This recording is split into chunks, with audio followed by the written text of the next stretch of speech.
They were laughing around the fireplace, tearing through designer wrapping paper and clinking champagne glasses while my grandfather sat freezing in a garden shed 20 feet away. The same man who raised me, who taught me how to ride a bike and helped pay for my college education, was locked behind a padlocked door like discarded furniture. And when I finally found him, shivering and confused on Christmas morning, everything I thought I knew about my family shattered like ice under pressure. My name is Natalie Harper, and this is the story of how one locked door revealed 30 years of lies, erased a brother I never knew existed, and exposed the people I called family as something far darker than I ever imagined. What started as the worst Christmas of my life became the catalyst for uncovering a conspiracy so calculated, so cruel, that it would eventually make headlines across the Pacific Northwest and change elder care laws in 3 states. Before we jump back in, tell us where you're tuning in from, and if this story touches you, make sure you're subscribed because tomorrow, I've saved something extra special for you. But I'm getting ahead of myself. Before I tell you how I went from finding my grandfather in that shed to standing on a stage in front of 5,000 people while they rose to their feet in solidarity, I need to take you back to where it all began. Back to that cold December morning when I chose to look for the one person everyone else seemed perfectly content to forget. Christmas Eve 2024 started the way it always did in the Cross household with expectations. My mother Diane had been planning this gathering for months, sending detailed emails about dress codes and arrival times, coordinating caterers and decorators until the Harper estate looked like something out of a holiday magazine spread. The house in Laurelhurst had been in our family for 3 generations, a sprawling craftsman with enough rooms that you could avoid people you didn't want to talk to, which honestly was most of my strategy for surviving family gatherings. I'd driven over from my apartment in Selwood that morning, navigating streets that were unusually quiet due to a surprise snowstorm that had blanketed Portland overnight. Snow in Portland was rare enough to make the news, and this particular storm had dropped 6 inches with more coming. The weather reports were calling it a white Christmas miracle. I called it a convenient excuse for why I might need to leave early. My car, a 10-year-old Honda that had seen better days, looked embarrassingly modest next to the luxury vehicles already parked in the circular driveway. My stepfather Richard's Mercedes, my half-brother Brandon's Tesla, various BMWs and Audis belonging to extended family members and business associates who always seemed to be part of these gatherings. The Cross family didn't just celebrate holidays. They performed them for an audience of people they wanted to impress. I grabbed the modest gifts I'd brought from my passenger seat and made my way up the walkway, careful not to slip on the ice that had formed beneath the fresh snow. The house glowed with warm light from every window, and I could hear conversation and laughter even before I reached the front door. Classical music played softly in the background, something orchestral and expensive sounding that my mother probably selected specifically to set the right tone. Richard answered the door before I could knock, dressed in what I could only describe as aggressively casual wealth. Designer jeans that probably cost more than my monthly car payment, a cashmere sweater, and the kind of relaxed smile that came from never having worried about money a single day in your life. He'd married my mother when I was 8, shortly after my father died in a construction accident, and had spent the last 26 years trying to remake our family in his image. "Natalie," he said warmly, pulling me into a hug that felt performative rather than genuine. "We were starting to worry about you. The roads must be terrible out there." "They're not great," I admitted, stepping into the foyer and stomping snow off my boots.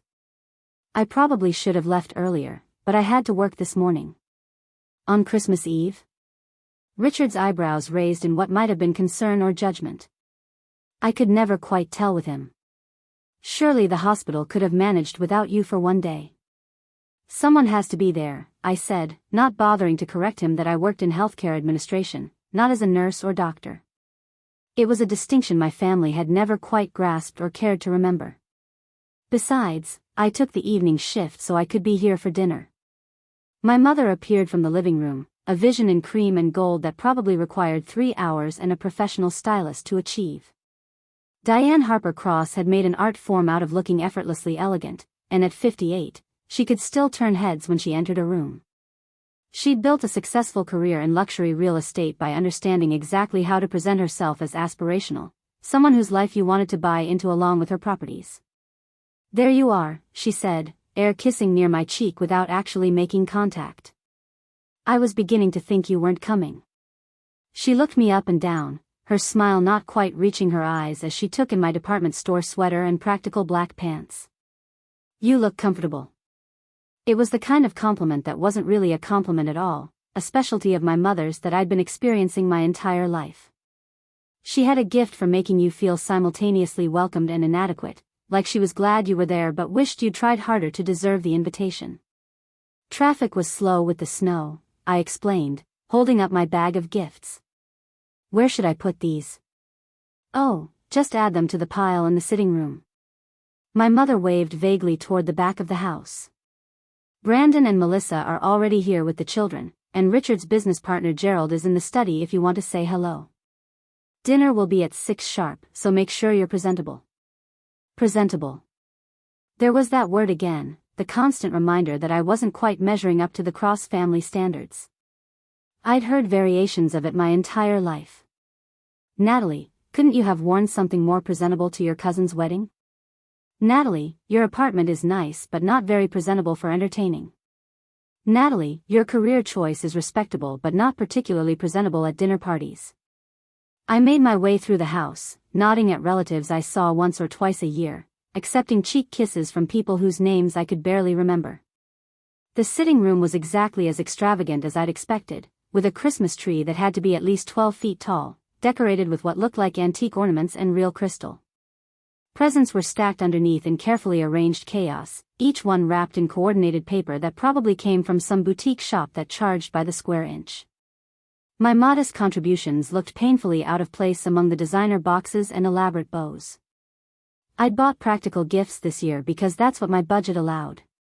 A nice scarf for my mother, a book for Richard, educational toys for Brandon's kids. Nothing that would make anyone gasp with delight, but thoughtful things that showed I cared.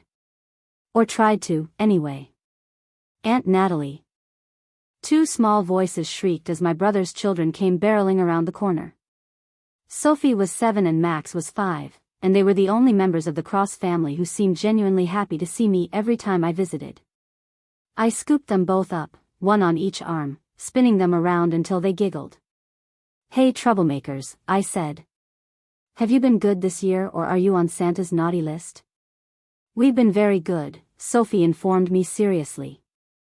"Mommy says Santa brings better presents to good children from good families." Even at 7, she'd already absorbed the family philosophy that worth was measured in presence and status. It made my heart hurt a little. "Well, I think you're both wonderful exactly as you are," I told them, setting them down. "Now where's your dad?" In the kitchen arguing with Grandma Diane about something boring, Max said with the brutal honesty that only 5-year-olds possess. "They're always arguing about boring stuff." That tracked. Brandon and my mother had a complicated relationship, probably because he was Richard's son from his first marriage and had been raised with the kind of entitlement that came from never being told no. He was 2 years older than me, successful in finance, and had perfected the art of looking down on people while maintaining plausible deniability about his condescension. I found him exactly where Max had indicated, leaning against the marble kitchen counter with a glass of something expensive while our mother gestured emphatically about seating arrangements for dinner.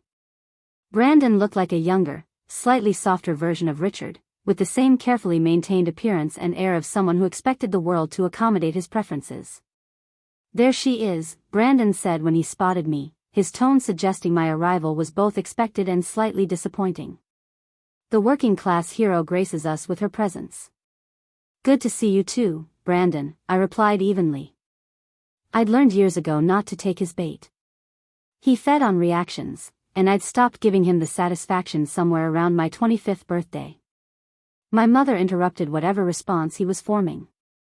"Natalie, you'll be at the second table for dinner with the children and some of Richard's colleagues from the firm. I know you'll understand that we have limited seating at the main table, and priority goes to immediate family and our most important guests." I am immediate family, I wanted to say but didn't. This was an old battle, one I'd fought and lost so many times that I'd finally stopped trying. In the Cross household hierarchy, I'd always been slightly outside the inner circle. Present, but not quite belonging. Included, but not quite important. "That's fine," I said instead, smiling the smile I'd perfected over years of these gatherings. The one that said I didn't care even though we both knew I did. Whatever works best. The afternoon continued in the same vein. I made small talk with people I barely knew, played with Sophie and Max to avoid adult conversations, and tried not to notice the way my mother introduced me to her business associates. This is my daughter Natalie. She works in healthcare. Then she'd immediately pivot to Brandon. And this is my son Brandon. He's a senior financial advisor at Summit Financial Group. He just closed a deal with the mayor's office.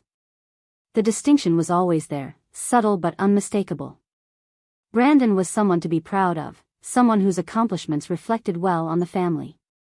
I was someone who existed, who worked in a respectable field, but whose achievements were presented as slightly apologetic, as if my mother needed to explain why I wasn't more successful, more impressive, more worthy of the cross name. By late afternoon, the house was full of people and noise and the smell of expensive catering. I'd retreated to a quiet corner of the library, scrolling through my phone and wondering how much longer I needed to stay before I could politely excuse myself, when I realized something that had been nagging at the back of my mind all day. Preparing and narrating this story took us a lot of time, so if you are enjoying it, subscribe to our channel, it means a lot to us. Now back to the story. I hadn't seen Grandpa Walt. Walter Harper was my father's father, the patriarch of the family my mother had married into and subsequently tried to remake in the cross image. He was 78 years old, sharp as ever despite some mobility issues, and usually the person I most looked forward to seeing at these gatherings. Grandpa Walt had been there for me through everything. When my father died and my mother was too consumed with grief and then too consumed with Richard to pay much attention to her grieving daughter, Grandpa Walt stepped in. He taught me how to change a tire, helped me with my math homework, showed up to every school play and graduation ceremony. When I got accepted to Portland State University, he'd quietly written me a check for my first year's tuition because he knew my mother was funneling all available resources toward making sure Brandon got into an Ivy League school. Grandpa Walt was the reason I still showed up to these family gatherings at all. He was the connection to my father, the living memory of the Harper family before it became the Cross dynasty. And I hadn't seen him since I arrived. I found my mother in the formal dining room, overseeing the table settings with the intensity of a general preparing for battle. Each place setting probably cost more than my monthly grocery budget, with fine china and crystal that had been in the Harper family for generations. The irony that she was using my grandmother's heirloom dishes while excluding my grandfather from the main table wasn't lost on me. "Mom, where's Grandpa?" I asked, keeping my tone casual even though something uncomfortable was forming in my stomach. She didn't look up from adjusting a fork that was apparently 1 millimeter out of alignment. "He's resting, dear. You know how tired he gets these days." "But it's Christmas," I pressed. "Isn't he coming down for dinner?" Now my mother looked at me, and there was something in her expression I couldn't quite read. Impatience, maybe, or annoyance at having her carefully orchestrated event questioned. "Natalie, your grandfather is nearly 80 years old. He needs his rest. We checked on him earlier and he was perfectly content to have a quiet evening." "Where is he resting?" I asked, because something about this wasn't sitting right. Grandpa Walt loved Christmas. He loved family gatherings even when they were dysfunctional and uncomfortable. The idea that he'd willingly miss Christmas dinner didn't make sense. "In his space," my mother said vaguely, turning back to the table settings. "Now if you'll excuse me, I need to make sure the caterers understand the timing for service. We're on a very precise schedule." His space. Not his room, not upstairs, but his space. The phrasing was odd enough that it stuck with me as I wandered away from the dining room. I tried to remember the last time I'd actually seen my grandfather. It had been Thanksgiving, almost a month ago, and even then something had felt off. He'd been quieter than usual, less engaged in conversation, and when I tried to talk to him privately, my mother had interrupted with some urgent need that required his immediate attention elsewhere. I made my way through the house, checking the usual places. His bedroom on the second floor was empty, the bed made with military precision. The study where he used to spend hours reading was occupied by Richard and his business associates, smoking cigars and discussing market trends. The sunroom where he liked to do crossword puzzles was set up for the children's activities later in the evening. The more I looked, the more uneasy I became. It was as if my grandfather had been erased from his own home, every space that used to be his now repurposed for the Cross family's needs. I asked Brandon if he'd seen Grandpa Walt, and he'd shrugged without looking up from his phone. He's around somewhere. You know how he is, probably avoiding the crowd. But Grandpa Walt didn't avoid crowds. He was the most social person I knew, always ready with a story or a joke, always interested in what was happening in other people's lives. The idea that he'd willingly isolate himself on Christmas didn't match anything I knew about him. I was standing in the kitchen, staring out the window at the snow-covered backyard, when I saw it. A thin trail of smoke rising from the old garden shed at the far end of the property. The shed had been there since my grandmother was alive. She'd used it for potting plants and storing garden tools. After she died 5 years ago, it had mostly sat empty, or so I'd thought. But there was definitely smoke coming from the small chimney pipe that jutted from the roof. Which meant someone had lit the wood stove inside. On Christmas Day. In a storage shed. While the main house blazed with light and warmth and celebration. I grabbed my coat from the hall closet and slipped out the back door before anyone could ask where I was going. The snow was still falling steadily, and my footsteps crunched loudly in the silence as I made my way across the yard. The path hadn't been shoveled, and I sank ankle-deep with each step, cold seeping through my boots. As I got closer to the shed, I could see that someone had definitely been using it. There were footprints in the snow, though they were already being filled in by fresh powder. A padlock hung on the door hasp, closed and gleaming silver against the weathered wood. A padlock. On a garden shed. On Christmas Day. Hello? I called out, my voice seeming too loud in the muffled quiet of the snowfall. Is someone in there? For a moment, there was nothing. Then I heard it. A shuffling sound, movement, and then a voice I would have recognized anywhere. Natalie? Is that you? My grandfather's voice, but thinner than I remembered. Weaker. And coming from inside a locked shed. Grandpa? I grabbed the padlock and pulled, but it held firm. Grandpa, why are you in there? What's going on? Oh, sweetheart, I can't. His voice trailed off, and I heard what might have been a cough or a sob. I'm not supposed to talk to anyone. Diane said I was being difficult and I needed to stay out here until I could behave properly. The words hit me like a physical blow. My 78-year-old grandfather, locked in a garden shed in freezing weather because my mother decided he was being difficult. On Christmas. While she entertained guests and served expensive food and made sure every detail of her perfect holiday was exactly as she'd envisioned it. I'm getting you out of there, I said, pulling at the padlock again even though I knew it was useless without the key. Hang on, Grandpa. Just hang on. I ran back to the house, snow flying around me, my heart pounding with a mixture of rage and fear. I burst through the back door and nearly collided with Richard, who was refilling his drink at the bar cart. Where's the key? I demanded. Where's the key to the shed padlock? He blinked at me, startled by my tone. What are you talking about? I pushed past Richard without waiting for an answer and found my mother in the hallway, directing caterers toward the dining room with the practiced efficiency of someone who'd orchestrated 1,000 events. Her smile vanished when she saw my face, replaced by the tight expression she wore whenever I was about to cause what she called a scene. Where is the key to the shed? I said, my voice low and controlled despite the fury building in my chest. The shed where you've locked Grandpa Walt like he's some kind of animal you're ashamed of. The caterers slowed their movement, pretending not to listen while obviously hanging on every word. My mother's face flushed, 2 spots of color appearing high on her carefully made-up cheeks. She took my arm with surprising strength and steered me into the empty study, closing the door behind us with a quiet click that somehow felt more ominous than if she'd slammed it. Lower your voice, she hissed. We have guests in this house, important people, and I will not have you making a spectacle over something you clearly don't understand. Then help me understand why my grandfather is locked in a freezing shed on Christmas while you're in here playing hostess to people who probably don't even know his name. My mother's expression shifted from anger to something else, something that looked almost like pity but felt more condescending. Natalie, your grandfather is not well. He's become increasingly confused, combative even.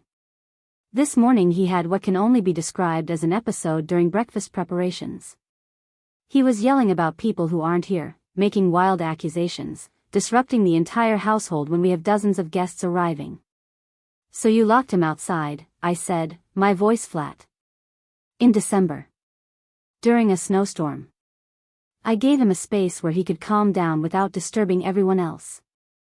The shed has a wood stove, blankets, everything he needs to be comfortable. It's better than having him upset the children or embarrass himself in front of our guests. Sometimes people with dementia need to be separated from overstimulating environments. Any geriatric specialist would tell you the same thing. The way she said it, so reasonable and clinical, made it sound almost logical. Almost like an act of compassion rather than cruelty. But I'd seen the shed. I knew exactly how basic and cold that space was, even with a wood stove that probably hadn't been properly maintained in years. He asked for me, didn't he? I said, watching her face. That's what the episode was about. He wanted to see me and you told him no. My mother's silence was answer enough. She turned away, straightening a picture frame on the wall that didn't need straightening, buying herself time to construct whatever explanation would make her actions sound justified. Your grandfather has become fixated on certain ideas, she said finally. He keeps insisting that there are family matters that need to be discussed with you specifically, things from the past that he believes you need to know. But Natalie, these are the confused ramblings of an elderly man whose mind is failing. He gets agitated when we try to redirect him, and this morning he became so insistent that he actually tried to leave the house to find you. In the snow. At his age. Do you understand how dangerous that would have been? So you locked him in a shed instead. I kept him safe, she snapped, her composure finally cracking. I kept him from wandering off in a blizzard and freezing to death because he's too confused to understand his own limitations. I'm sorry if my methods don't meet with your approval, but you're not the one who has to deal with his decline on a daily basis. You show up for holidays and judge my decisions without having any idea what it's like to be his primary caregiver. The word caregiver felt obscene coming from her mouth. Caregivers didn't lock their patients in sheds. Caregivers didn't isolate vulnerable adults during family celebrations.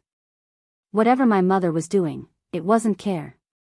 Give me the key, I said. Right now, or I'm calling the police and reporting elder abuse. Her face went white, then red, cycling through emotions faster than I could track them. You wouldn't dare. Do you have any idea what that would do to this family's reputation?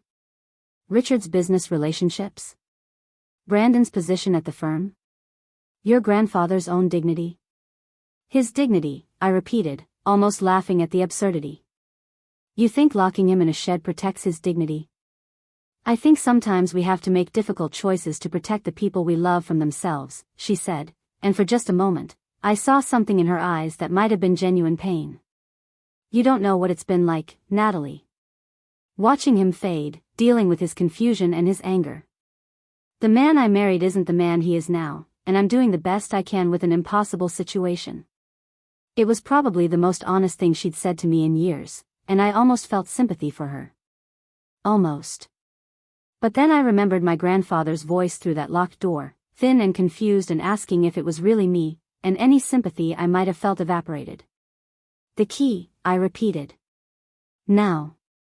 She stared at me for a long moment, and I watched her make calculations behind her eyes. Weighing the social cost of giving in against the potential scandal of me calling the authorities. Finally, she reached into her pocket and pulled out a small silver key, holding it just out of my reach. If you do this, if you make a scene and ruin this evening, there will be consequences, she said quietly. You'll be choosing your grandfather over this entire family. Over any future relationship with me, with Brandon, with Richard. Is that really what you want? I took the key from her hand. If that's what choosing my grandfather means, then yes. That's exactly what I want. I left her standing in the study and walked back through the house, ignoring the curious looks from guests who could probably sense the tension radiating off me. I grabbed an extra coat from the closet, a heavy winter blanket from the linen cupboard, and walked back out into the snow without saying another word to anyone. The trek back to the shed felt longer this time, weighed down by blankets and the growing realization that what I was about to find might be worse than I'd imagined. My mother's words about dementia and confusion kept echoing in my head, mixing with memories of my grandfather as I'd always known him. Sharp, funny, present. When had that changed? And why hadn't anyone told me it was changing? "Grandpa," I called out as I approached the shed. "I have the key. I'm getting you out." I fumbled with the padlock, my fingers numb from cold and shaking with adrenaline. The lock finally clicked open and I pulled the door wide, and what I saw inside made my stomach turn. The shed was maybe 8 by 10 feet, barely large enough to be called a room. The wood stove in the corner was lit but clearly wasn't producing much heat because I could see my grandfather's breath misting in the air. He sat on an old lawn chair, wrapped in a thin blanket that looked like it had been pulled from a donation bin. There was a bucket in the corner that I realized with horror was meant to serve as a toilet. A small camping lantern provided the only light besides the faint glow from the stove. But it was my grandfather's appearance that truly shocked me. In the months since Thanksgiving, he seemed to have aged a decade. His face was thinner, more drawn. His clothes hung loose on his frame like he'd lost significant weight. His hair, which had always been neatly trimmed, was shaggy and unkempt. He looked up at me with eyes that were still sharp and aware, still completely my grandfather, and I realized with crushing certainty that my mother had been lying. There was nothing confused about the man sitting in front of me. He was cold, exhausted, and clearly suffering, but his mind was as clear as it had ever been. "Natalie," he said, and his voice cracked. "Thank God. I was starting to think I imagined hearing you earlier." I dropped to my knees in front of him, wrapping the thick blanket I'd brought around his shoulders over the inadequate one he already had. "How long have you been out here, Grandpa? Tell me the truth." "Since yesterday evening," he said quietly. "Diane said I was agitating the household with my questions, that I needed to spend some time reflecting on whether I wanted to be part of this family or continue disrupting the peace. She said if I couldn't be civil, I could spend Christmas out here until I learned some gratitude for everything she's done for me." Yesterday evening. My grandfather had spent Christmas Eve and most of Christmas Day locked in a freezing shed because he'd asked questions that my mother didn't want to answer. The casual cruelty of it was staggering. "What questions?" I asked, helping him to his feet. His legs were unsteady and I realized he was probably dehydrated and possibly hypothermic. "What were you asking about that made her do this?" "Your brother," he said, gripping my arm for balance. "I was asking about Marcus. I told Diane that you deserved to know the truth about what happened to him, that keeping you in the dark all these years was wrong. She said Marcus was dead and buried and I needed to stop living in the past. But Natalie, he's not dead. He's alive, and he's been trying to reach you for months, and Diane has been intercepting every attempt." The world tilted sideways. Brother. Marcus. Alive. The words didn't make sense strung together like that because I didn't have a brother named Marcus. I had Brandon, my half-brother through Richard's first marriage. I was an only child from my mother's first marriage to my father Thomas Harper. There was no Marcus in the family tree I'd been told about my entire life. "Grandpa, I don't understand," I said, supporting his weight as we slowly made our way toward the door. "I don't have a brother named Marcus." "You do," he insisted, and his voice was getting stronger now, more urgent. "Thomas's first son, born when he was just 20 years old. Your mother made him disappear, paid off the mother, had all the records sealed. She didn't want anyone to know that Thomas had a child before they met, thought it made their story less perfect. When I found out years later and confronted her, she threatened to cut me off from seeing you if I ever mentioned Marcus's existence to anyone." We stepped out into the snow and the cold air hit us both like a slap. I adjusted the blankets around my grandfather's shoulders and started guiding him toward the house, my mind reeling with what he'd just told me. A brother. An older brother that my mother had erased from family history completely. It sounded insane, like something from a soap opera rather than real life. But my grandfather wasn't confused or delusional. He was lucid and specific and clearly telling me something he'd carried as a burden for years. "How do you know he's been trying to reach me?" I asked as we walked slowly through the deepening snow. "If Mom has been intercepting everything, how do you know Marcus even knows I exist?" "Because he came here," my grandfather said. 3 months ago. He knocked on the front door and asked to speak with Diane. I was upstairs in my room and I heard raised voices, so I came down. And there he was, Natalie. A man who looked so much like your father it broke my heart. Same eyes, same way of standing. He had a letter he wanted to give you, explaining everything, hoping to meet you. Diane took the letter and told him if he ever came near this property again, she'd file a restraining order and make sure he never got within 100 yards of you. "Did you talk to him?" I pressed. "Did you get any information about where he lives, how to contact him?" I tried, but Diane had Richard escort him off the property before I could get close enough. All I managed to hear was him saying something about Gresham, that he worked construction, and that he had a son. "Your nephew." "Natalie, you have a nephew you've never met because your mother decided her version of the family story was more important than the truth." We reached the back door and I could see movement through the windows. Guests milling around, holding drinks and laughing.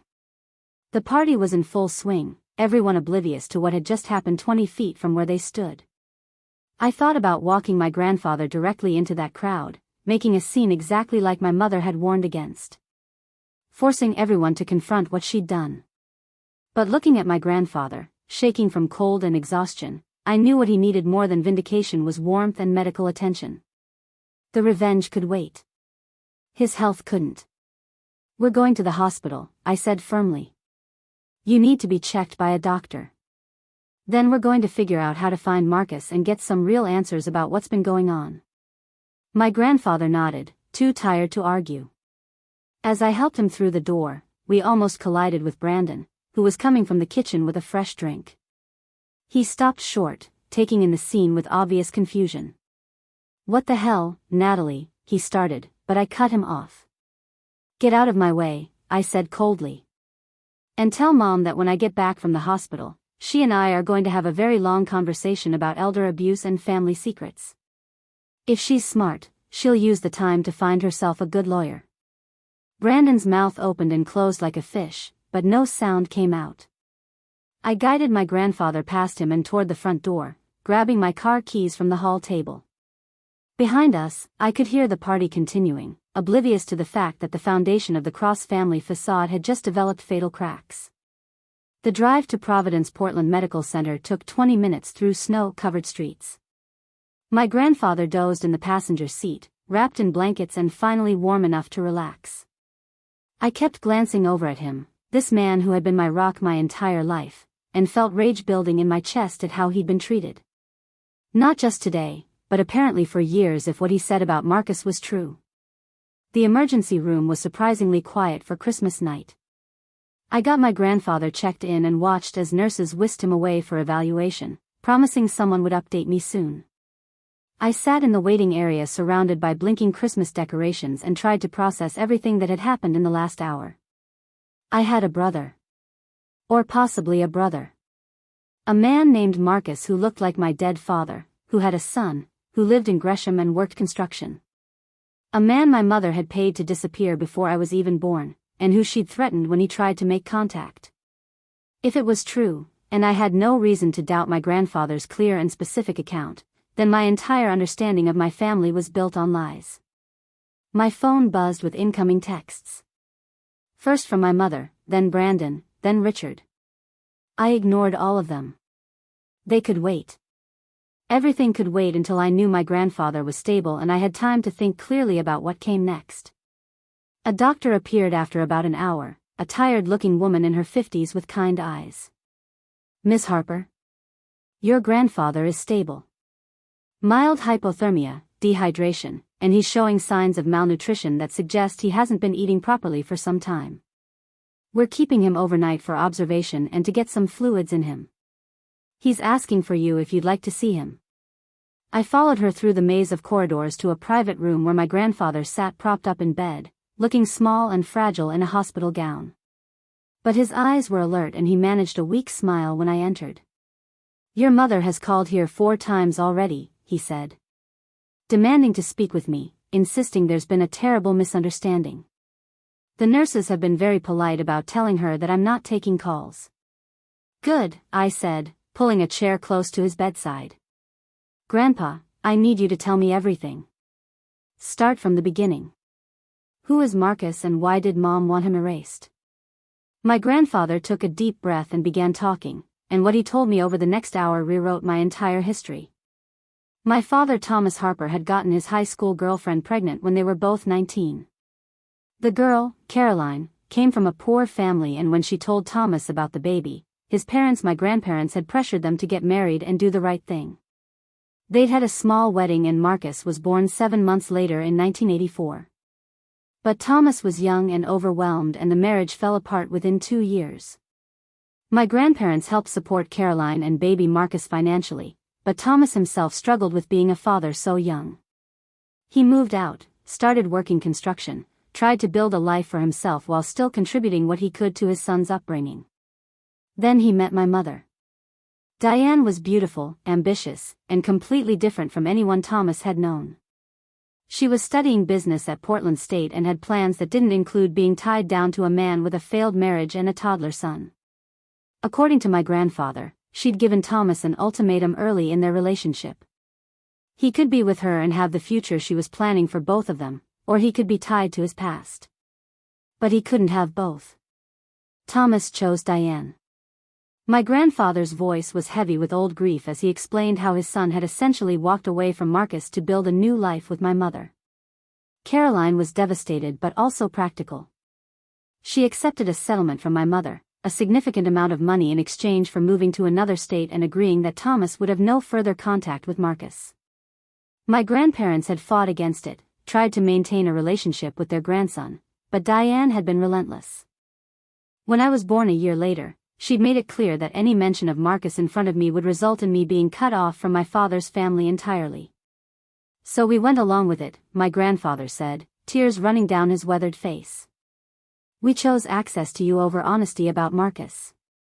And I've regretted that choice every single day for 34 years.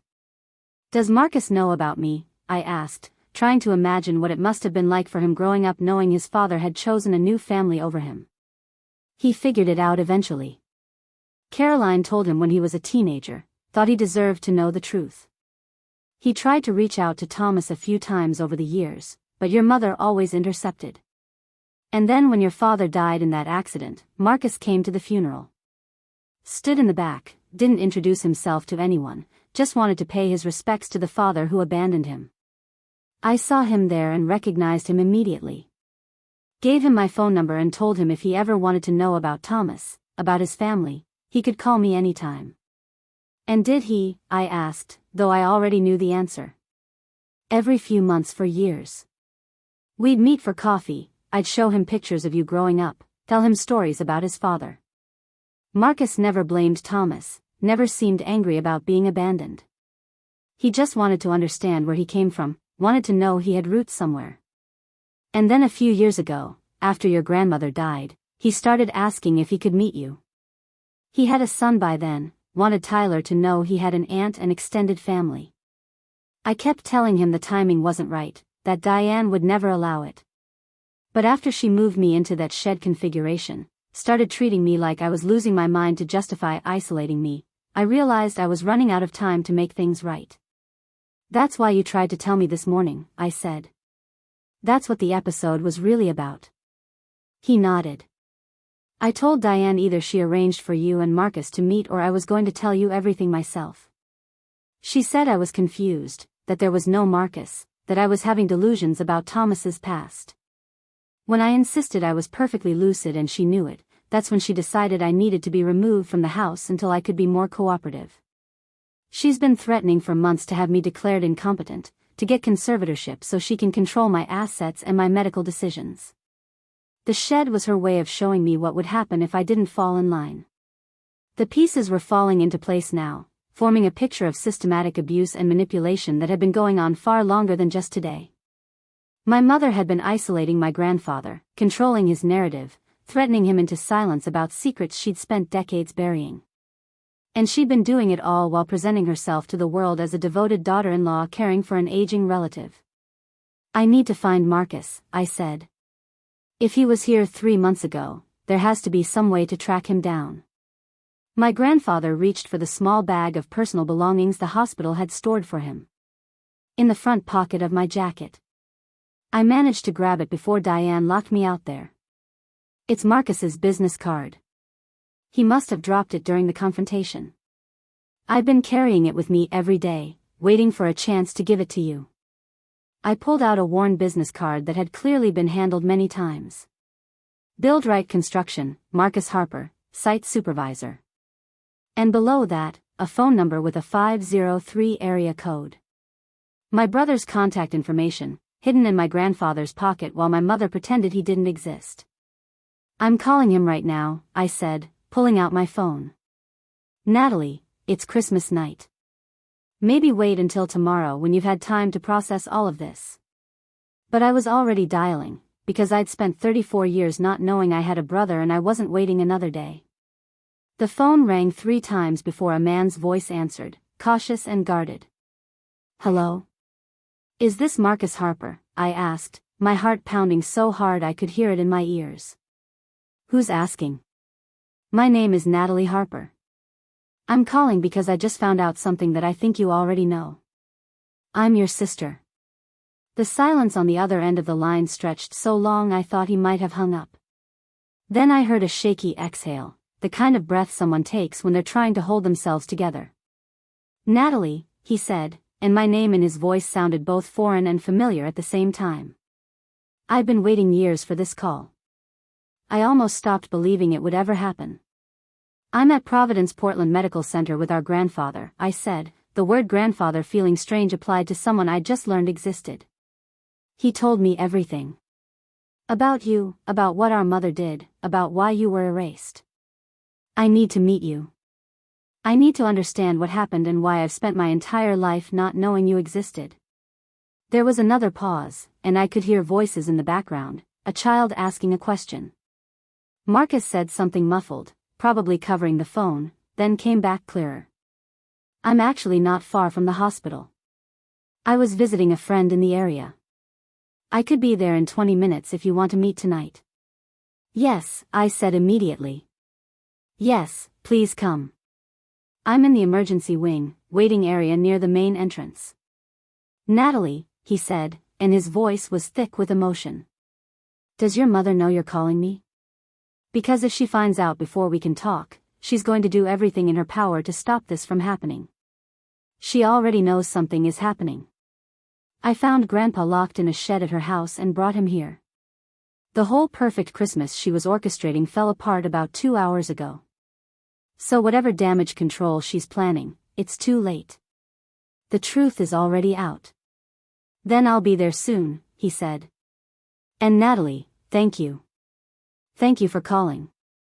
You have no idea how much this means." After we hung up, I sat staring at my phone, trying to process the fact that I was about to meet a brother I never knew I had. A man who was 40 years old, who had a son, who had spent his entire life knowing about me while I remained oblivious to his existence. The unfairness of it, the cruel deliberateness of my mother's deception, made me want to scream. My grandfather had dozed off, exhausted from the day's ordeal and the warm safety of the hospital bed. I watched his chest rise and fall steadily and thought about all the secrets he'd carried, all the times he must have wanted to tell me the truth but been silenced by my mother's threats. How many birthdays had passed with him knowing I had a brother out there somewhere? How many holidays had he sat through, watching me interact with Brandon, who was technically no blood relation to me while my actual brother was completely absent from my life? The rage I'd felt earlier was transforming into something colder and more focused. This wasn't just about today's cruelty of locking an elderly man in a shed. This was about decades of systematic erasure, about a woman so obsessed with controlling her narrative that she destroyed the lives of anyone who didn't fit her perfect story. My father had been manipulated into abandoning his son. Marcus had grown up without a father. My grandparents had been forced to hide their grandson's existence. And I had been robbed of knowing my brother for 34 years. My phone kept buzzing with messages that I continued to ignore. My mother had apparently moved from calling the hospital to texting me increasingly frantic demands that I return to the house immediately so we could discuss this misunderstanding like adults. Brandon had sent several messages ranging from confusion to anger, demanding to know what I'd said to upset their mother so badly. Richard had texted once, a carefully worded message about family loyalty and not making rash decisions based on incomplete information. None of them seemed to grasp that the only incomplete information was what they'd been feeding me my entire life. None of them seemed to understand that I wasn't interested in discussing anything until I had the full truth, and the full truth wasn't going to come from people who had spent decades lying to my face. I saw him before he saw me. A man walked through the automatic doors of the emergency entrance, brushing snow from his jacket and looking around the waiting area with obvious nervousness. He was tall, maybe 6'1", with dark hair starting to gray at the temples. And my grandfather had been right. He looked so much like my father that for a disorienting moment I thought I was seeing a ghost. The same strong jawline, the same way of standing with his weight slightly on his left leg, the same hands that I remembered helping me learn to tie my shoes when I was 5 years old. "Marcus," I said, standing up. My voice came out steadier than I felt. He turned toward me and our eyes met, and I saw my father looking back at me. The same green eyes, the exact same shade that I saw in the mirror every morning. We stood there for a moment, just staring at each other, two strangers who shared DNA and a complicated history neither of us had chosen. Then he smiled, and it was my father's smile, warm and genuine and completely without guile. "Natalie. You look just like the pictures Walt used to show me. He said you had Thomas's eyes and your mother's stubborn chin." I laughed, surprised that I could find humor in this surreal situation. "I didn't know whether to shake your hand or hug you or what the protocol is for meeting a brother you never knew existed." "I vote for hug if that's okay," he said, and his voice was gentle. "I've been your brother for 34 years even if you didn't know it. I'd really like an actual introduction now."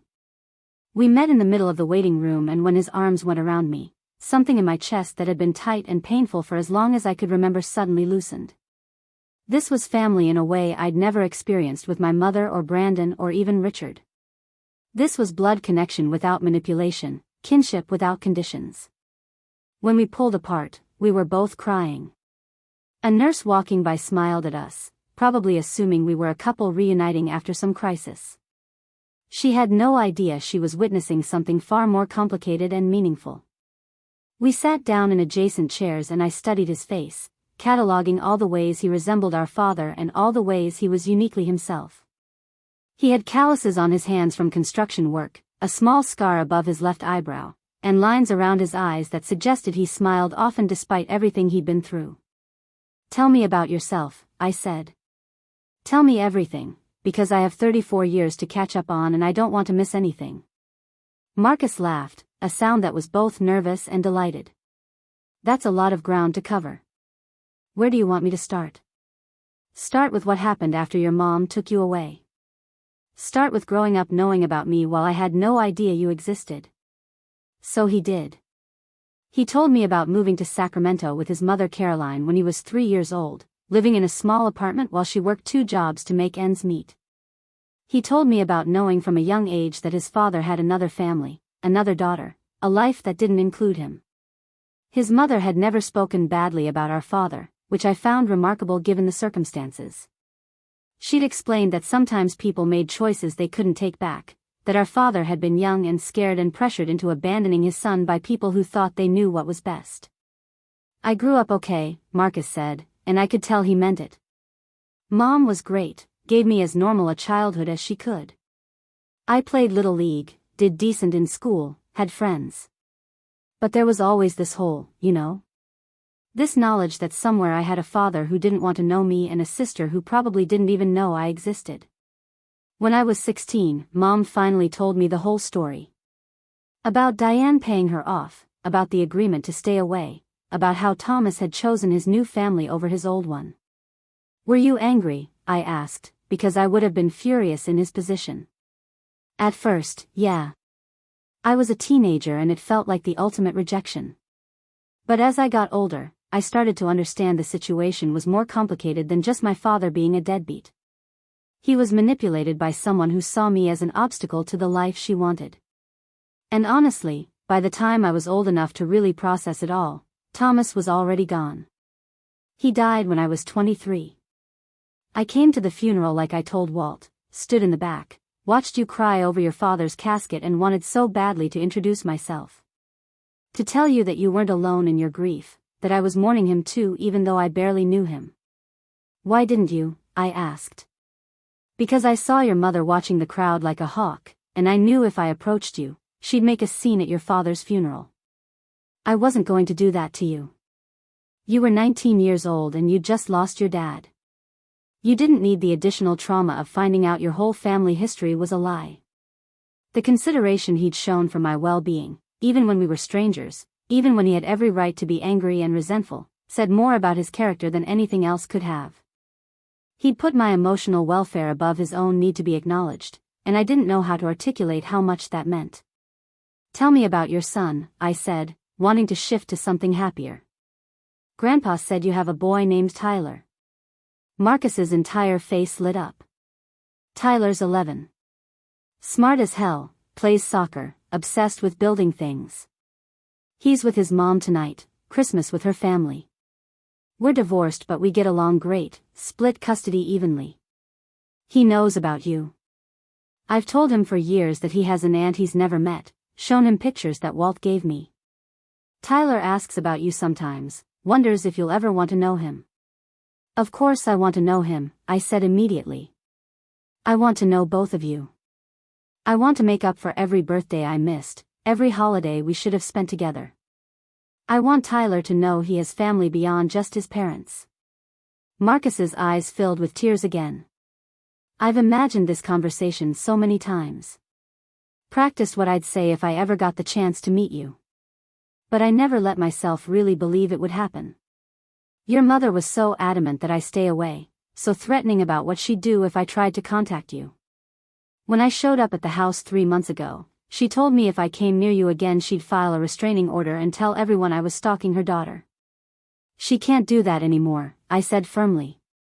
Whatever power she had to keep us apart ended the moment I found Grandpa in that shed and he told me the truth. She's lost control of the narrative and I'm not going to let her regain it. We talked for another hour, comparing notes on our lives, finding connections and similarities despite having been raised in completely different environments. Marcus had worked construction since he was 18, learned the trade from the ground up, and was now a site supervisor for a company that built affordable housing. He was proud of the work, said there was something satisfying about creating homes for families who needed them. I told him about my job in healthcare administration, about working my way up from an entry-level position to managing operations for a mid-sized hospital system.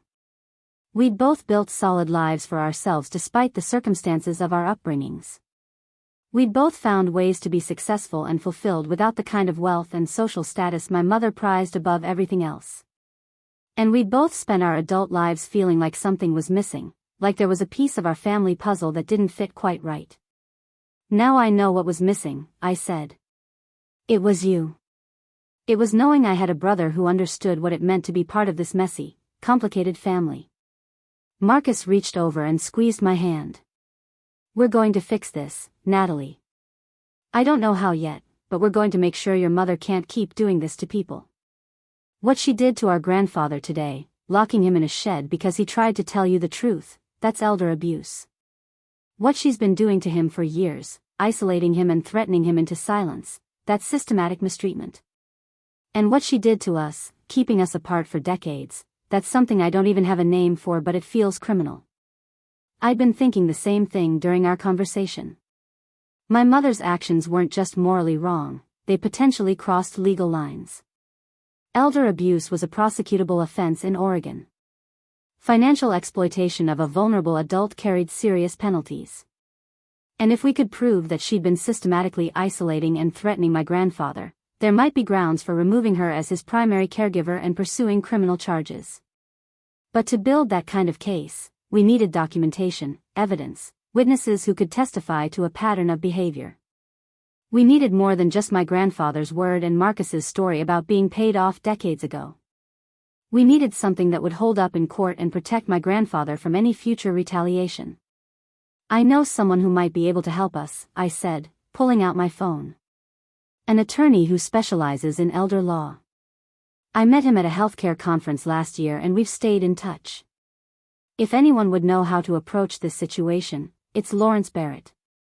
It was after 9 o'clock on Christmas night and I didn't really expect an answer when I called, but Lawrence picked up on the third ring. His voice was warm despite the late hour and the holiday. Natalie Harper, he said. This is either a very Merry Christmas call or a very serious legal emergency. I'm guessing from the timing it's the latter. I need help, I said.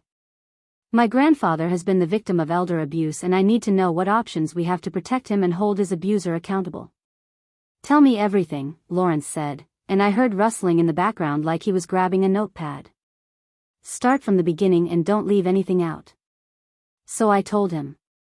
About finding my grandfather locked in the shed, about my mother's threats and isolation tactics, about the discovered brother and the decades of manipulation.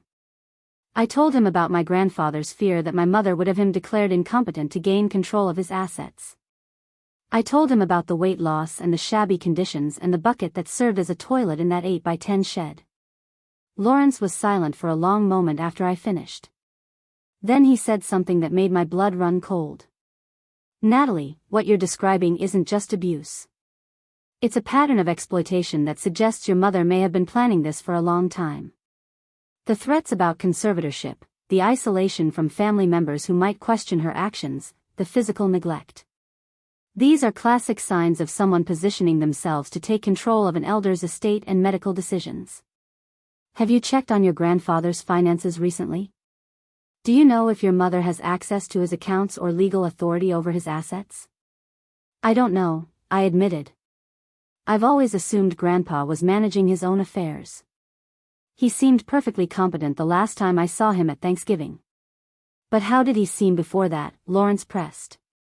Has there been a gradual decline over the past year or two that your mother could have been using to build a narrative about his diminishing capacity? I thought back over the past year, trying to remember my interactions with my grandfather. He'd seemed quieter at family gatherings, less engaged in conversation. There had been moments where he'd started to say something and then stopped abruptly when my mother entered the room. A few times I'd called him at home and gotten my mother instead, who'd explained that he was resting and couldn't come to the phone. At the time, I'd accepted these explanations without question. Now I wondered how many of those calls he'd actually known about, how many times my mother had simply not told him I'd reached out. I think she's been isolating him gradually, I said. Making it seem natural, like he was just getting older and less social. But looking back now with what I know, it feels deliberate. That's what we need to establish, Lawrence said. A pattern of deliberate isolation and control that goes beyond normal caregiving. I'll need to interview your grandfather directly, review any medical records and financial documents we can access, and potentially bring in expert witnesses to testify about his actual cognitive state versus what your mother has been claiming. But Natalie, this is going to get ugly. Your mother will fight this with everything she has because elder abuse charges carry serious consequences. Are you prepared for that level of family conflict? I looked at Marcus sitting across from me, this brother I'd just met who'd been kept from me my entire life because my mother found his existence inconvenient. I thought about my grandfather's face when I'd opened that shed door, the relief and gratitude mixed with exhaustion and cold. I remembered 34 years of feeling like an outsider in my own family, of never quite measuring up to my mother's standards, of watching her manipulate and control everyone around her to maintain her perfect facade. Yes, I said firmly. I'm prepared. She's been getting away with this for too long and it ends now. Good, Lawrence said. I'll start making calls tomorrow morning. In the meantime, do not let your grandfather return to your mother's house under any circumstances. Find alternative housing for him, even if it's temporary. Document everything that's happened today, take photos of the shed where he was kept, get written statements from any witnesses. And Natalie, be very careful. People who've built their lives on lies and control don't give up power easily. Your mother is going to see this as an attack on everything she's constructed, and she'll respond accordingly. After I hung up, Marcus and I sat quietly for a moment, processing the reality of what we were about to set in motion. This wasn't just about exposing my mother's treatment of my grandfather. It was about dismantling the entire foundation of lies she'd built over decades. It meant Brandon would have to confront that his mother had paid to erase her stepson's existence. Richard would have to face that he'd been complicit in isolating an elderly man. Extended family and social connections would have to reconcile the elegant, successful Diane Harper Cross with someone capable of locking a 78-year-old man in a freezing shed. "Are you sure you want to do this?" Marcus asked. "Because once we start this process, there's no going back. Your relationship with your mother, with your whole family probably, it's going to be permanently altered." "It's already altered," I said. "Finding you, finding out the truth, that changed everything. I can't unknow what I know now. I can't pretend my mother is anything other than what she's revealed herself to be. And I won't let her keep hurting people just because confronting her is uncomfortable." Marcus nodded slowly. "Then I'm with you. Whatever you need, however I can help, I'm here. We're family, Natalie. Real family. The kind that shows up and tells the truth even when it's hard." "We're family," I repeated, and the words felt like a promise and a declaration at the same time. A nurse appeared to let us know that visiting hours were ending soon and my grandfather needed rest. We went back to his room together and found him awake, watching the doorway like he'd been waiting for us. When he saw Marcus and me walk in side by side, his face transformed with something that looked like peace. "You found each other," he said, his voice rough with emotion. "Thank God. I've been praying for this moment for 30 years.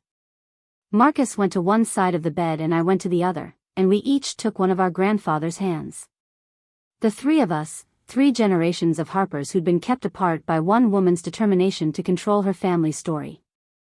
"We're going to fix this, Grandpa," I said.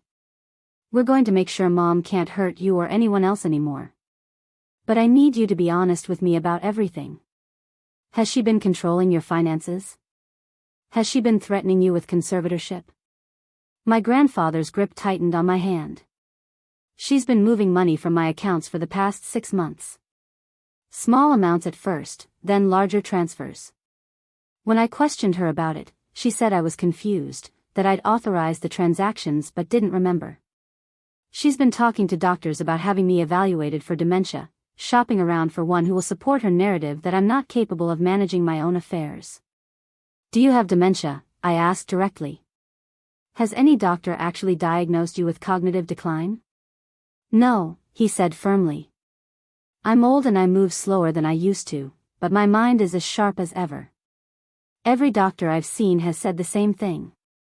But Diane keeps insisting the tests aren't thorough enough, that I'm good at hiding my confusion. She's building a case to have me declared incompetent so she can take control of everything your grandmother and I built together." Marcus's jaw was clenched so tight I could see the muscle jumping. "That's financial exploitation. In Oregon, that's a felony if she's been taking money from a vulnerable adult without authorization." "She'll claim she had authorization," my grandfather said tiredly. "She's had me sign papers over the past few months, told me they were updates to insurance policies or routine banking forms. I didn't read them carefully because I trusted her. Now I'm realizing she was probably getting me to sign financial power of attorney documents or authorizations for her to access my accounts." "We can fight that," I said. "If you were coerced or misled about what you were signing, those documents might not be legally valid. And we have evidence now of abuse and neglect that establishes a pattern of exploitation." We talked for another 20 minutes, gathering details about financial transactions, names of doctors my mother had consulted, specific incidents of isolation and control. My grandfather's memory was sharp and specific, providing dates and amounts that would be valuable for building a case. By the time the nurses firmly insisted we needed to let him rest, we had the beginnings of a solid timeline documenting months of systematic abuse. Marcus and I walked out of the hospital together into a night that had grown colder and clearer. The snow had stopped falling and stars were visible between breaks in the clouds, sharp and bright in the winter sky. We stood in the parking lot for a moment, both of us reluctant to separate after finally finding each other. "What happens tomorrow?" Marcus asked. "When your mother realizes you're not backing down, when she understands we've connected and you know everything? Tomorrow we start gathering evidence, I said. Photos of the shed, documentation of Grandpa's condition when I found him, medical records from the hospital. Lauren said to document everything, so that's what we'll do. And tomorrow I'm going to talk to some of my grandfather's neighbors and friends, people who might have witnessed my mother's treatment of him over the past year. We need witnesses who can testify to the isolation and control. I can help with that, Marcus offered. I've kept in touch with a few people who knew our dad back in the day. Some of them might remember things about your mother from when she and Thomas first got together, behavior patterns that could establish she's always been manipulative and controlling. We exchanged phone numbers and made plans to meet the following morning. As I watched Marcus drive away in his truck, I felt a strange mixture of emotions. Grief for all the years we'd lost. Anger at the person who'd stolen those years from us. But also something that felt surprisingly like hope. Hope that maybe we could build something real now, a genuine family connection that wasn't based on lies or obligation. I drove back to my apartment in Selwood, ignoring the dozens of missed calls and texts that had accumulated throughout the evening. My mother had apparently escalated from demanding I return to the house to threatening to call the police and report me for kidnapping my grandfather. Brandon had sent a long message about family loyalty and not believing lies from a man who was clearly suffering from dementia. Richard had texted that he was disappointed in my behavior and hoped I would reflect on the damage I was causing to family relationships. None of them seemed to grasp that the damage had been done 34 years ago when my mother paid to erase a child's existence. None of them understood that the family relationships they were worried about protecting were built on a foundation of lies so extensive that the truth would inevitably bring the whole structure crashing down. I fell asleep that night with my phone turned off and my door locked, knowing that when I woke up, everything would be different. The battle was just beginning, but for the first time in my life, I wasn't fighting it alone. I had a brother who understood what it meant to be on the outside of the Cross family fortress. I had a grandfather whose sharp mind and clear memory would be crucial evidence against my mother's narrative. And I had the truth, which was a more powerful weapon than any amount of money or social status my mother could deploy against us. The Multnomah County Courthouse was packed when we arrived on the morning of January 5th. I'd expected a quiet hearing in a small room, but apparently the case had attracted attention. News of a prominent Portland real estate agent being accused of elder abuse had leaked to local media, and there were reporters clustered near the entrance with cameras and notebooks. Lawrence had warned me this might happen. Elder abuse cases involving wealthy families often became public spectacles, he'd said, especially when the allegations were this serious.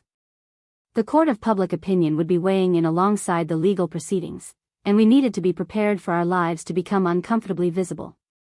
My mother arrived with her legal team like she was attending a high society function rather than defending herself against abuse charges.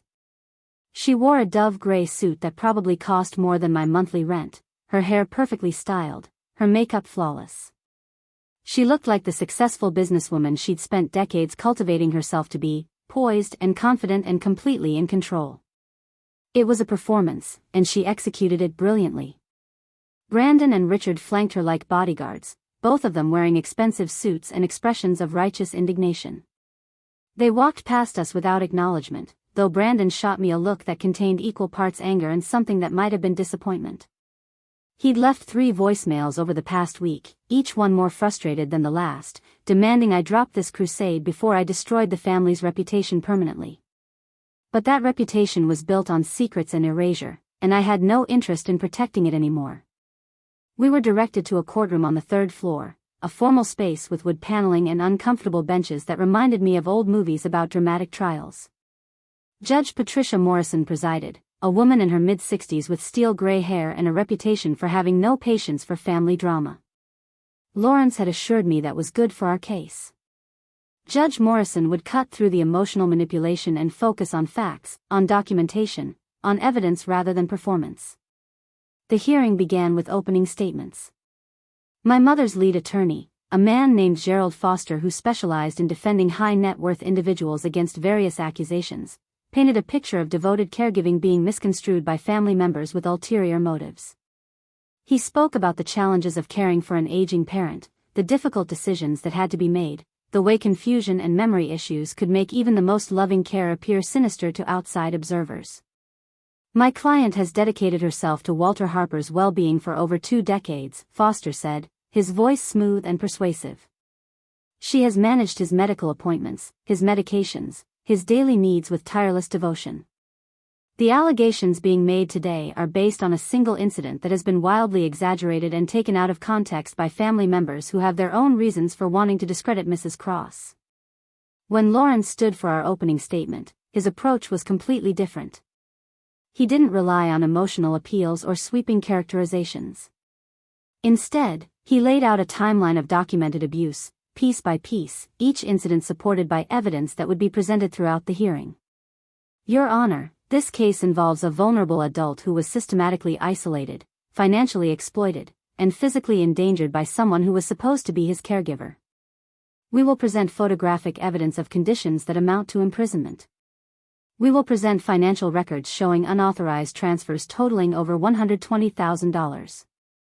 We will present testimony from medical professionals confirming that Mr. Harper has no cognitive impairment that would justify the level of control being exerted over his life. And we will present testimony from Mr. Harper himself, who will tell you in his own words what he experienced in that shed on Christmas Eve and Christmas morning. The first witness called was Dr. Susan Keller, a geriatric psychiatrist who had evaluated my grandfather at Lawrence's request. She testified that she'd conducted extensive cognitive testing and found my grandfather to be fully competent, with no signs of dementia or any condition that would impair his ability to make decisions about his own life. In fact, Dr. Keller said, reviewing her notes through reading glasses, Mr. Harper's cognitive function is remarkable for his age. His memory is sharp, his reasoning ability is intact, and he demonstrates clear understanding of complex situations.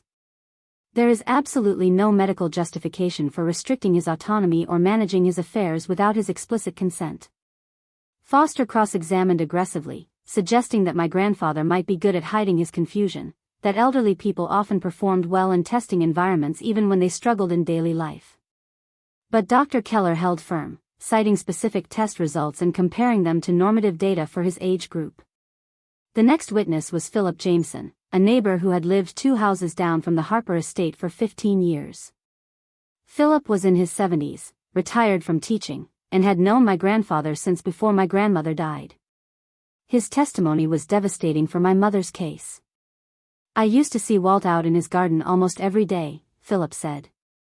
We'd chat over the fence, talk about our roses and our grandkids. But over the past year, I noticed he was outside less and less. When I'd knock on the door to check on him, Diane would answer and say he was resting or not feeling well. After a while, I stopped seeing him at all.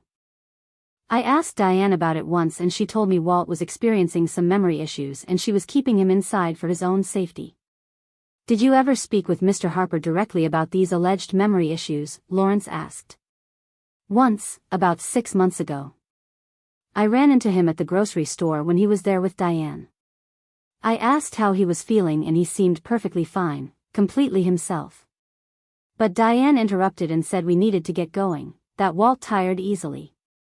The whole interaction felt strange, like she didn't want us talking without her present. Foster tried to discredit Philip during cross-examination, suggesting he wasn't qualified to assess someone's cognitive state, that he was misremembering timeline details. But Philip remained unshakable, a credible witness whose observations matched the pattern we were establishing. Then it was time for my grandfather to testify. Lawrence helped him to the witness stand, and I watched my mother's face as her father-in-law was sworn in. She maintained her composed expression, but I could see tension in her shoulders, a tightness around her eyes that suggested she was worried about what he might say. My grandfather's testimony was clear and specific. He described the gradual isolation that had begun after my grandmother's death, how my mother had slowly taken control of more aspects of his life under the guise of helping him. He talked about financial papers she'd had him sign, always presented casually as routine updates but never fully explained.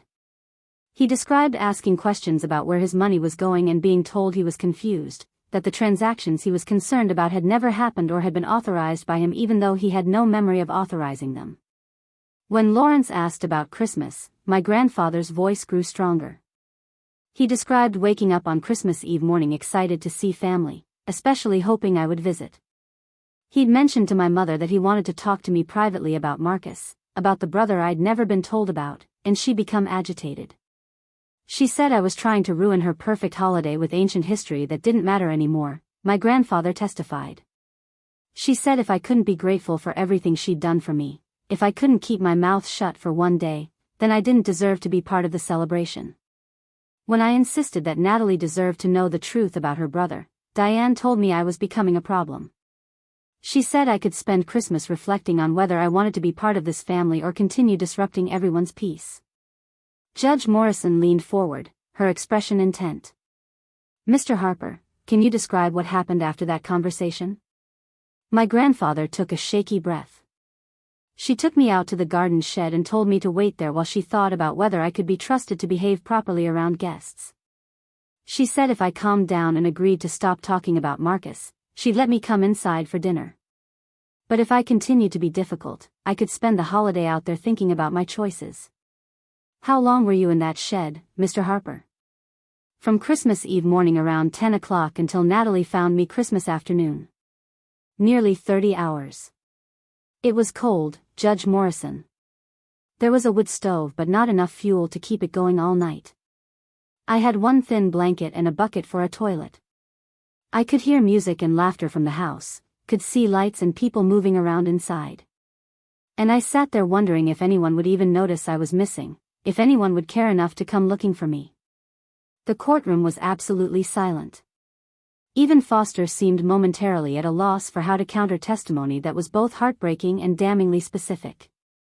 When Foster stood for cross-examination, he tried to suggest that my grandfather's account was confused, that perhaps he'd misunderstood my mother's intentions or exaggerated the conditions of the shed.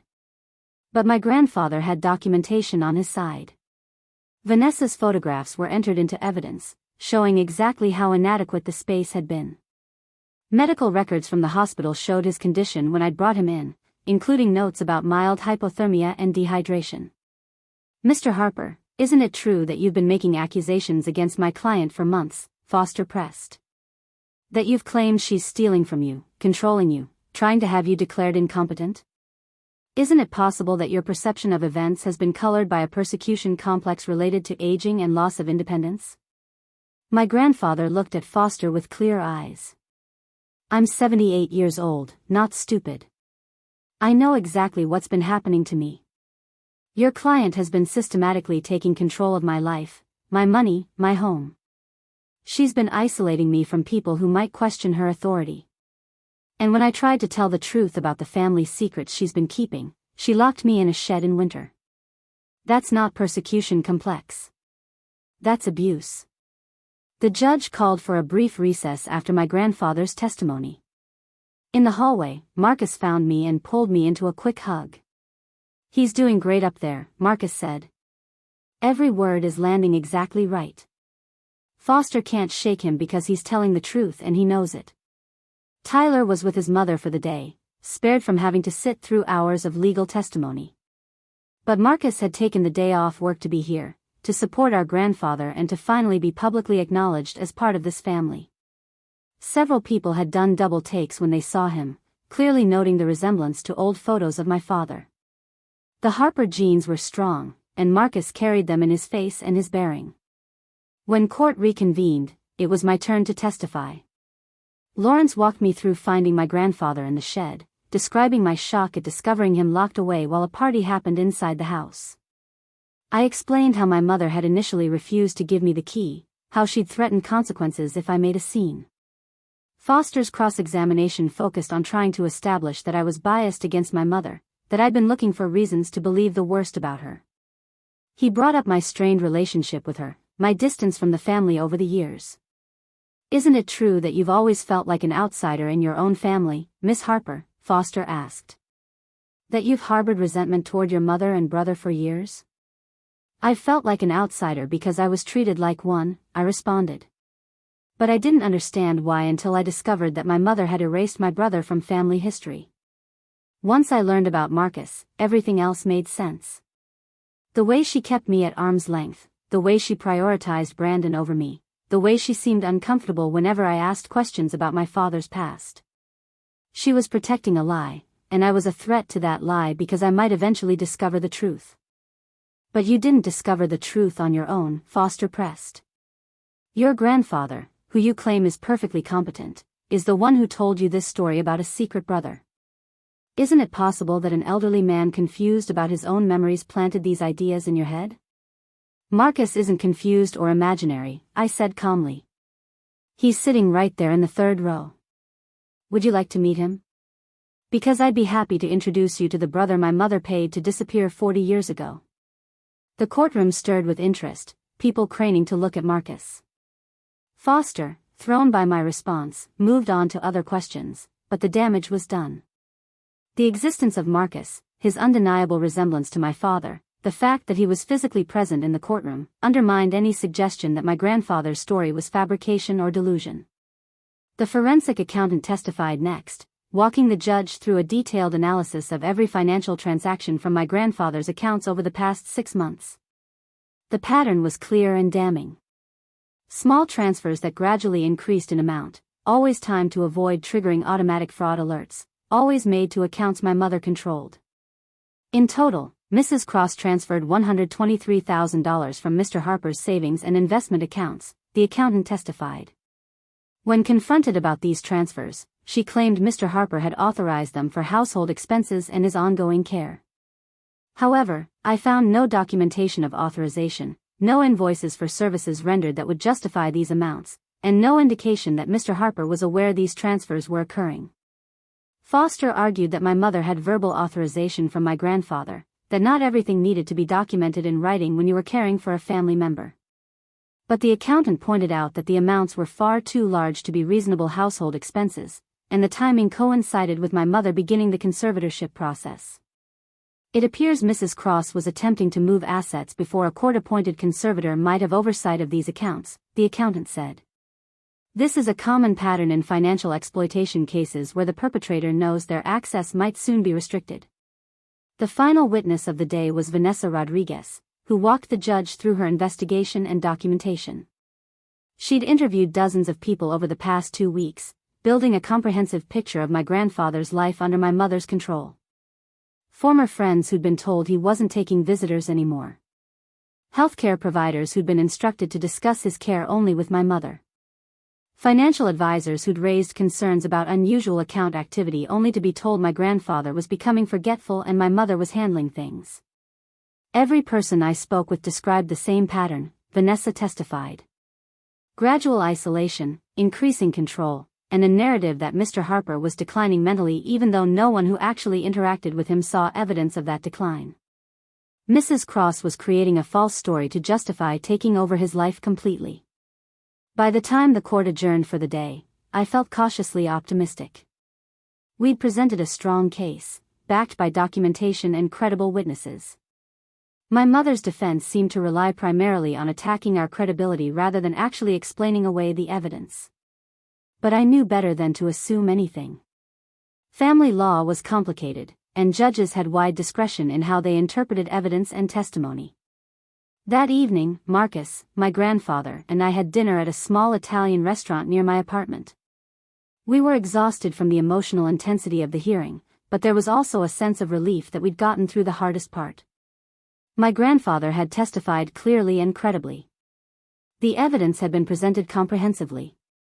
Now we had to wait for Judge Morrison's decision. "How long do you think it will take?" my grandfather asked, pushing pasta around his plate without much appetite. Lawrence said probably 2 to 3 weeks, I replied. The judge needs time to review all the evidence and write her decision. But he seemed to think it went well today. Your mother's lawyer is good though, my grandfather said. He's very skilled at making her look like the victim in all this. I could see some people in that courtroom being swayed by his version of events. But not the judge, Marcus said confidently. Judge Morrison was watching your testimony carefully, and she didn't look sympathetic to the defense's arguments. She kept asking pointed questions about the financial transfers and the shed conditions. Those aren't the questions of someone who's buying the devoted caregiver narrative. We finished dinner and drove back to my apartment, where my grandfather had been staying in my spare room.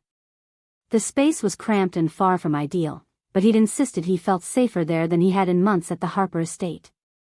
He could come and go as he pleased, make his own decisions about his day, spend time with Marcus and Tyler without my mother controlling every interaction. As we settled in for the evening, my phone buzzed with an incoming call from a number I didn't recognize. I almost didn't answer, but something made me pick up. Natalie Harper, a woman's voice said. My name is Jennifer Martinez from Channel 7 News. I'm doing a story on elder abuse in affluent families, and I understand you're currently involved in a case against your mother regarding the treatment of your grandfather. I was hoping you might be willing to sit down for an interview. I'm not interested in making this a media circus, I said carefully, aware that Lawrence had warned me about talking to press before the case was resolved. I understand your hesitation, Jennifer said. But elder abuse is vastly underreported, especially in wealthy families where there's shame attached to admitting these problems exist. Your case could help other people recognize the warning signs, could encourage them to intervene when they see vulnerable adults being mistreated. Would you at least consider talking to me after the judge's decision is made? I'll think about it, I said, taking down her contact information before hanging up. The news media interest was both validating and disturbing. Validating because it suggested people understood the seriousness of what my mother had done. Disturbing because it meant our family dysfunction was about to become very public, dissected and analyzed by strangers who would form opinions based on incomplete information and sensational headlines. Over the next 2 weeks, while we waited for Judge Morrison's decision, life took on a strange new rhythm. I went to work and tried to focus on my job, but found myself distracted by thoughts of the case and worry about what would happen if we lost. Marcus and I talked or texted almost daily, continuing to build the relationship that had been stolen from us. Tyler came over several times a week, treating my apartment like a second home and my grandfather like the great-grandfather he'd never had the chance to know. My mother, meanwhile, was conducting her own campaign in the court of public opinion. She gave interviews to sympathetic journalists, positioning herself as a devoted caregiver being attacked by ungrateful family members. She had friends and business associates write letters to the judge attesting to her character and her dedication to my grandfather's well-being. She even had Brandon write an editorial for a local business journal about the challenges adult children face when aging parents become difficult and how sometimes tough love is necessary. The narrative she was spinning was sophisticated and almost believable if you didn't look too closely at the evidence. She was a victim of eldercare fatigue who'd made one unfortunate decision in a moment of frustration. My grandfather was confused and difficult, prone to paranoid accusations against the people trying to help him. Marcus and I were opportunists motivated by access to family money. It was a story that played into existing stereotypes about greedy heirs and burdensome elderly parents, and I could see it gaining traction in certain circles. But we had truth on our side, and documentation, and witnesses whose credibility couldn't be easily dismissed. We had photographs of that shed and medical records and financial statements showing systematic theft. We had my grandfather's clear, competent testimony about exactly what had been done to him. The question was whether that would be enough to overcome the powerful pull of my mother's carefully constructed facade. On January 20th, 15 days after the hearing, Lawrence called with news. Judge Morrison had reached her decision and we were being called back to court the following morning for the ruling. His tone was carefully neutral, giving no indication of whether the news was good or bad. I spent that night barely sleeping, running through every possible outcome and trying to prepare myself for disappointment even while hoping desperately for justice. The courtroom was even more crowded for the decision than it had been for the hearing. Word had spread that Judge Morrison was about to rule on what was being called one of the most significant elder abuse cases Portland had seen in years. The stakes were high not just for our family but for setting precedent about how such cases would be handled going forward. My mother arrived with her legal team looking confident, almost serene. She'd probably convinced herself that her performance had been flawless, that Judge Morrison would see through what she characterized as unfounded accusations from confused and manipulated family members. She took her seat with Brandon and Richard flanking her, a united front against the chaos Marcus and I represented. Judge Morrison entered and the bailiff called for order. The judge looked stern as she surveyed the packed courtroom, her gaze lingering on my mother's legal team and then on ours before settling on some point in the middle distance. I have reviewed the evidence and testimony presented in this case very carefully, Judge Morrison began.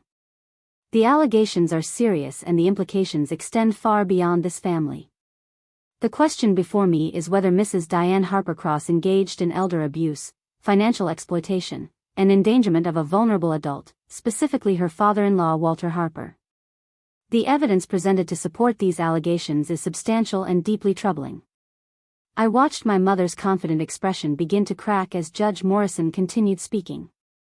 The judge methodically addressed each element of our case, finding our evidence credible and my mother's explanations insufficient. The photographs of the shed, the medical documentation, the financial records, the witness testimony, all of it combined to paint an undeniable picture of systematic abuse. The court finds that Walter Harper was subjected to conditions that constitute imprisonment and endangerment, Judge Morrison said, her voice carrying clearly through the silent courtroom. The shed where he was kept for approximately 30 hours lacked adequate heating, sanitation, or safety measures appropriate for housing any person, let alone a 78-year-old man with mobility limitations. Mrs. Cross's claim that this was a temporary measure for Mr. Harper's own safety is contradicted by every piece of evidence presented. Judge Morrison continued, her tone growing sharper. Furthermore, the financial records demonstrate a clear pattern of unauthorized transfers totaling over $120,000. Mrs. Cross's explanation that these were authorized by Mr. Harper for household expenses is not supported by any documentation and is contradicted by the amounts involved. The timing of these transfers, coinciding with preliminary conservatorship filings, suggests deliberate exploitation of a vulnerable adult. My mother's face had gone pale, her composed mask finally shattering. Brandon gripped her arm as if physically holding her together while Richard stared straight ahead with the blank expression of someone realizing their entire world was about to collapse. Therefore, Judge Morrison said, I am granting the emergency protective order in full. Diane Harper Cross is hereby removed as Walter Harper's caregiver effective immediately. She is prohibited from accessing any of Mr. Harper's financial accounts, prohibited from entering his residence without his explicit permission, and prohibited from making any decisions regarding his medical care or personal affairs. Additionally, I am referring this matter to the District Attorney's Office for potential criminal prosecution on charges of elder abuse, financial exploitation, and false imprisonment. The courtroom erupted. Reporters scrambled for their phones and notebooks. My mother made a strangled sound that might have been a sob or a protest. Brandon was on his feet, saying something to Foster that I couldn't hear over the noise. And I just sat there, letting the reality of what had just happened wash over me. We'd won. Not just won, but won decisively, with the judge using language that left no room for interpretation about who the victim was and who the perpetrator had been. Marcus reached across my grandfather to squeeze my hand. Tyler, who'd been allowed to attend for the verdict, whispered loudly that this was better than any movie he'd ever seen. My grandfather had tears running down his weathered face, but he was smiling. Judge Morrison wasn't finished. I am also ordering a full forensic audit of all financial transactions involving Mr. Harper's assets over the past 5 years. Any funds determined to have been taken without proper authorization must be returned in full. Additionally, I am appointing a temporary guardian to assist Mr. Harper in reviewing his affairs and determining what ongoing support, if any, he requires. That guardian will be someone with no connection to either party in this case. The judge's gavel came down with finality. The hearing was adjourned, but the battle was far from over. Criminal charges would be filed. The district attorney would investigate. My mother would face consequences that extended beyond just losing control of my grandfather's life and assets. As we filed out of the courtroom, reporters swarmed us with questions. Lawrence had prepared us for this, instructing us to say nothing beyond a brief prepared statement. I stood on the courthouse steps with Marcus on one side and my grandfather on the other, and read from the card Lawrence had given me. Today's decision validates what we've known all along. Elder abuse happens in families of all backgrounds, and wealth does not protect vulnerable adults from exploitation. We're grateful that Judge Morrison saw through the facade and recognized the truth of what happened to my grandfather. We hope this case encourages others to speak up when they see elderly family members being mistreated, regardless of how successful or respectable the abuser appears to be. The questions came rapid fire after that, but Lawrence guided us toward the parking garage and away from the media circus. Behind us, I could hear my mother's attorneys making their own statement, something about planning to appeal and standing by their client's innocence. But their words sounded hollow after Judge Morrison's decisive ruling. 3 months later, the district attorney filed formal charges. My mother faced multiple felony counts including financial exploitation of a vulnerable adult, criminal mistreatment, and unlawful imprisonment. The trial was scheduled for late summer, and Lawrence said we should prepare for it to be even more public and contentious than the protective order hearing had been.